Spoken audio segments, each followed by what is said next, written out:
টেলিগ্রামে zoom meeting জনমনে প্রশ্নের সম্মুখীন, কিন্তু তারা হয়তো জানে না ঘটনা পাস।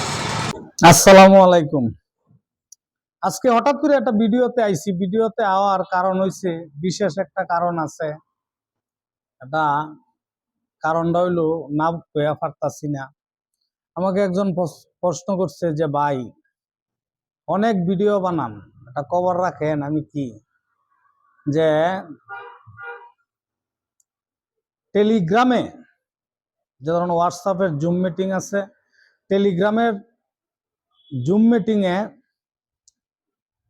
আওয়ামী লীগ নেতারা বলছে, সিনিয়র নেতাদের সাথে মিটিং হয়েছে, যে তারা নির্যাতিত, বৈষম্যের শিকার। 17 বছর এত ক্ষমতার আঙিনা তাইকিয়া এখন তারা বলতাছে যে তারা নির্যাতিত, বৈষম্যের শিকার। বিশেষ একজন ব্যক্তি, আলোচিত, নন্দিত, নিন্দিত, নন্দিত কম, নিন্দিতর হার বেশি তার, সেই ব্যক্তি সেই জুম মিটিং এর নেতৃত্ব দিচ্ছে। নাম না বলি, এই পূর্বদলা থানা গোয়ালাকান্দা ইউনিয়নে অ্যাটেন্ড হয়েছে এই মিটিং এ। আরো অনেকেই ছিল এবং তার বক্তব্যটাই ফোকাস, আলোচিত। বলছে ভাই খুব সুন্দর বক্তব্য দিচ্ছে, সুন্দর উপস্থাপন করছে টেলিগ্রামের জুম মিটিং এ। কেমন কথা? বৈষম্যের শিকার। এটা কিভাবে সম্ভব? কিভাবে সম্ভব বৈষম্যের শিকার? এখনো তারা চুপি চুপি অনেক কিছু স্বপ্ন দেখে, যেটা বিএনপির ভাইদের জন্য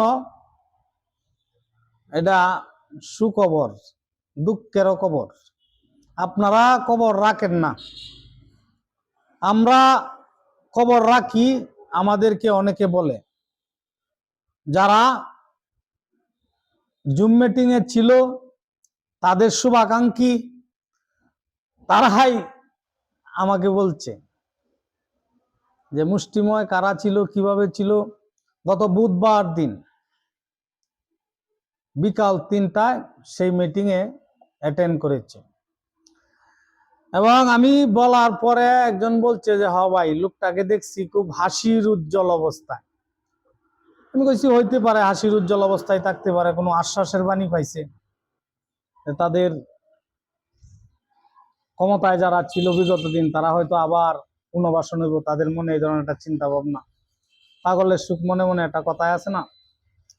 কিন্তু আমরা একটা কথা জানি শুনি যে সুখে থাকতে ভূতে কিলায়।